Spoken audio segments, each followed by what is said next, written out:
अम्मा बाद फ़अऊज़ु बिल्लाहि मिनश्शैतानिर्रजीम बिस्मिल्लाहिर्रहमानिर्रहीम। मोहतशम नाज़रीन व नाज़िरात, सामीन व सामियात, आली मर्तबत उलमाए कराम, अस्सलामु अलैकुम व रहमतुल्लाहि व बरकातुहू। वक्त अपने दामन में इतनी गुंजाइश नहीं रखता कि किसी मौजू को इतनी तफसील से बयान किया जाए, इसीलिए अपना हाल दिल एक आंसू में बयान करने की कोशिश करूँगा। आप सबसे इल्तमास है कि चंद लम्हों के लिए अपनी तवज्जुहात को मेरी जानिब मरकूज़ कर लीजिए ताकि कोई बात आपके सीनों में उतर जाए। रब करीम से दुआ है कि मेरी ज़ुबान से कलमा हक को जारी फरमा दें। हज़रत ज़ैद बिन हारिसा रदियल्लाहु अन्हु फरमाते हैं कि मैंने सफ़र की गरज से एक खच्चर ख़रीदा, तो खच्चर जिससे ख़रीदा वो शख्स डाकू था। उसने मुझे खच्चर पे सवार किया तो एक वीरान और सुनसान जगह पे ले गया और उधर जाके मुझे उतार दिया। मैंने देखा कि उसके हाथ में चाकू है और वो मेरे करीब हमले की गर्ज से आने लगा। तो मैंने उससे कहा कि ऐ शख्स, तू मुझे कत्ल करना चाहता है तो मुझे तू इतनी इजाज़त दे कि मैं रब के हुजूर सजदा रेज ना हो जाऊं, मैं दो रकात नमाज अदा कर लूं। अल्लाह अकबर। तो वो बदबख्त कहने लगा कि आपने नमाज अदा करनी है तो कर लीजिए, आपसे पहले भी बहुत से मकतूलों ने नमाज अदा की थी जिनकी नमाज ने उन्हें कोई नफ़ा ना दिया। अल्लाह अकबर। हज़रत ज़ैद बिन हारिसा रदियल्लाहु अन्हु फरमाते हैं कि जब मैंने नमाज पढ़ी तो नमाज पढ़ के फारिग हो गया तो वो शख्स कत्ल करने के लिए मेरे करीब आने लगा। तो मैंने बुलंद आवाज में पुकारा, या अरहमर राहिमीन। तो गैब से आवाज आती है कि ऐ शख्स, इनको मत कत्ल करना। तो वो डाकू बड़ा हैरान हुआ, इधर उधर देखने लगा, खौफजदा हो गया।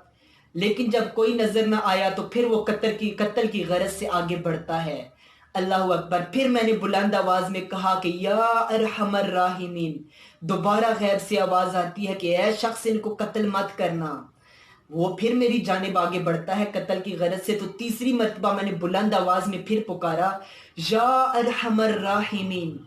तो फिर देखता हूं कि एक घोड़े पे सवार शख्स आता है, उसके हाथ में एक नेजा पकड़ा था जिसकी नोक पे आग का शोला था। उसने उस डाकू को इतने जोर से नेजा दे मारा कि उसकी पुश्त से जान निकलता है और वो डाकू जमीन पे गिरता है और मर जाता है।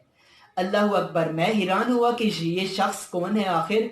तो वो घोड़े पे जो सवार था मेरे करीब आया और कहने लगा कि ऐ शख्स, मैं एक फरिश्ता हूं। जब आपने अल्लाह को पुकारा, या अरहमर राहिमीन कहा, तो मैं उस वक्त सातवें आसमान पे मौजूद था। तो उस वक्त सातों आसमान के फरिश्तों में खलबली मच गई कि अल्लाह को किसी ने पुकारा है। तो मैं उसी वक्त आपकी मदद के लिए रवाना होने लगा। दूसरी मर्तबा आपने जिस वक्त पुकारा तो उस वक्त मैं आसमानी दुनिया के करीब पहुंच चुका था।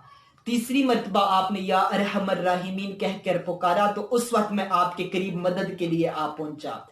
तो साहिब, आज आपके घर में परेशानियां हैं, मुश्किलात है, तो रब की हुजूर सजदा रेज हुई और रब को पुकारिए। अल्लाह जल्ला शानहू के इसमें मुबारक से बड़ी मुश्किलात, बड़ी से बड़ी मुसीबतें भी टल जाती हैं।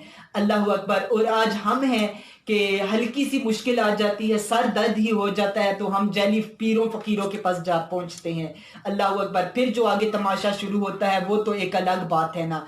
तो आज आपके घरों में मुश्किलें आ पड़ी हैं, मुसीबतें आ पड़ी हैं, तो अपनी औलादों को भी कहिए, अपने बेटे को कहिए, बेटियों को कहिए, आप खुद भी रब के हुजूर सजदा रेज हो जाइए। फिर देखें कि घरों में कैसे रहमतों बरकतों का नज़ुल होता है और आपके घरों से परेशानियों मुसीबतों का खात्मा हो जाता है। अल्लाह ताला से दुआ है कि हमारे घरों से आफात को, परेशानियों को दूर फरमाए। वमा तौफीकी इल्ला बिल्लाह।